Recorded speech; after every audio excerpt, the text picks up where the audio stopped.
los minutos que nos puede acompañar.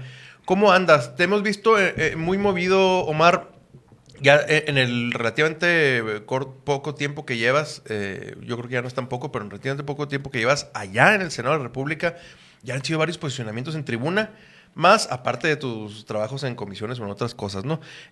Platícanos cómo ha sido la experiencia como senador representando a los chihuahuenses. Sí, fíjate que afortunadamente nos ha ido bien y nos ha tocado intervenir en todos los debates, en todas las sesiones No te dejas más que pura chingada. en todas las sesiones que hubo del periodo desde que inició hasta el término, a finales de abril, en febrero, marzo, abril. En todos y cada uno de los debates hemos participado, siempre respaldando obviamente nuestra visión de país, nuestros planteamientos. Ha sido una experiencia enriquecedora, hemos aprendido cosas nuevas. No habíamos participado en el ámbito legislativo, siempre había sido en el tema partidista, en la dirigencia, la presidencia del consejo, la secretaría general y hace varios años pues en la dirigencia de las juventudes. Pero una buena experiencia, sobre todo porque se enriquece el debate y ahí están los principales exponentes tanto del conservadurismo como de nuestro bloque político. Uh-huh. Entonces hay un debate muy interesante porque ahí tenemos dos tipos de conservadores, los que de forma abierta, sincera, expresan sus intenciones, sus objetivos y son transparentes. Y otro tipo de conservadores que se disfrazan de progresistas o de derechohumanistas, como Álvarez y Casa, por ejemplo. Uh-huh. Y esos son los más dañinos.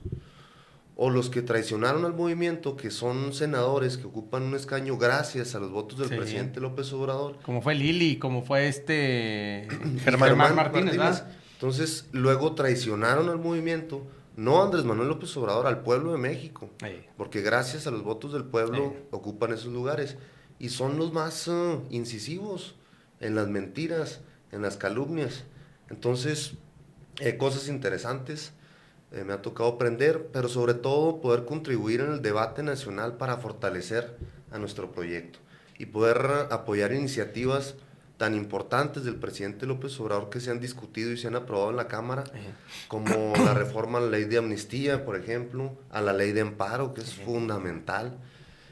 La reforma que se aprobó, o también, sin duda alguna, trascendental, histórica, la reforma en materia de pensiones, en donde es impresionante cómo el bloque conservador, yo me refiero a los legisladores del PRI, del PAN, del PRD, como miembros del Partido Conservador, para incluirlos a todos, porque si hablamos de PRIAN, pues faltaría el PRD y un grupito ahí de los que se autodenominan independientes. Entonces yo digo, en la Cámara, el Partido Conservador tiene 4 filiales. El PRI, el PAN, el PRD y el denominado Grupo Plural. ¿Quién es el plural? Madero, Martínez, Casas. Y que tratan de decir que son distintos y son peores, articulan un grupo denominado Plural. Ajá. Tienen las mismas intenciones, la misma visión de país y son igual de reaccionarios que los panistas. Por eso yo les llamo el Partido Conservador. Pero es impresionante cómo se oponen a los intereses de las mayorías y cómo defienden cosas indefendibles. Y aparte sin fundamento, ¿no? Sí, exactamente, en el tema de las pensiones, oponiéndose a que los trabajadores mexicanos accedan a una pensión digna y justa. Cuando en el viejo régimen, los partidos a los que pertenecen mandaron a la lona el sistema de pensiones, primero con Zedillo y luego con Calderón, con la reforma a la ley del ISSSTE, de tal forma que con Zedillo se redujo en un 60% la pensión de los trabajadores y con Calderón en un 40% aproximadamente la pensión de los trabajadores al servicio del Estado. Pero a pesar de eso, defienden, como les comento, lo indefendible, niegan el pasado y se oponen al progreso del país y al bienestar social del pueblo de México. Bueno, estamos platicando aquí con el senador de la República, Omar Holguín, senador por Chihuahua, obviamente. Aquí lo tenemos en el estudio. Nos vamos a ir a un corte, pero muy rápido. A mí son trascendentales. Está la reforma de pensiones. Comentabas tú muy bien que en la reforma del 97, que fue la última, bueno, la penúltima dañina, porque después vino una del ISSSTE, ¿verdad? Fue en el 97 con Ernesto Zedillo de presidente, es donde dicen ese tipo de gobiernos conservadores, nosotros ya no queremos pensionar ni jubilar a nadie, que cada quien en lo personal vaya y firme un contratito privado con un banco o con una institución financiera y hay que se arreglen, ¿Sí? a ver si les va bien, a ver si tienen comisiones, si tienen rendimientos y cuánto les entreguen. Ni la bendición les echaron. El gobierno de México decidió desatender la pensión y la jubilación, algo tan importante para todos los mexicanos, y empezó el sistema de afores. Luego después viene la ley del ISSSTE que comentabas, y luego en el 2020 ya con López Obrador empieza a haber un nuevo cambio, una nueva visión de cómo tratar este tema. ¿Qué es lo que básicamente caracteriza esta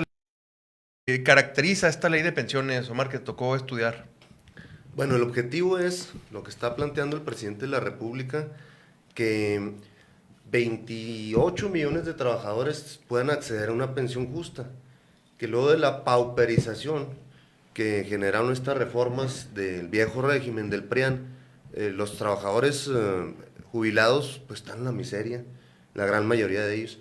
Entonces, el objetivo es crear un fondo que pueda nutrirse de diversas fuentes de financiamiento para que paulatinamente estos millones de trabajadores que comentamos puedan recibir como mínimo una pensión de 17,000 pesos, que es el sueldo promedio de los trabajadores afiliados al IMSS. De tal forma que quienes ganan menos de esa cantidad, u obtienen como pensión, digamos 5, 6, 7,000 pesos, puedan acceder a una pensión de esa cantidad. Va a ser un proceso, no va a ser de un día para otro, obviamente. El fondo se va a ir fortaleciendo.